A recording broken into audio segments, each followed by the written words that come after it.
आज होता गौराईंचा दुसरा दिवस. तर आज होता गौराईंना पुरणपोळ्याचा नैवेद्य. तर सकाळी 12च्या आतच आमचा पुरणपोळीचा सगळा नैवेद्य झाला होता. तर पिलवंडाला आणि गौराईंना आम्ही जेवू घातलं.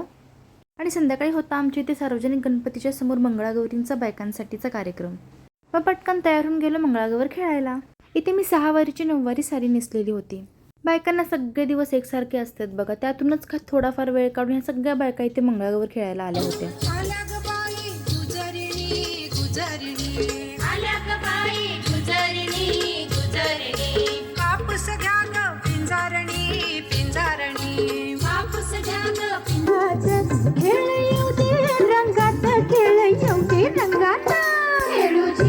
तर अशा प्रकारे मस्त आमच्या इथल्या बायकांनी मंगळागौर खेळली आणि खूप एन्जॉय पण केली. तर अशा प्रकारे होता माझा आजचा हा दिवस. तर तुम्हाला कसा वाटला हा माझा छोटासा मिनी ब्लॉग ते नक्की कमेंटमध्ये सांगा. चला भेटू नेक्स्ट मिनी ब्लॉगमध्ये, तोपर्यंत बाय.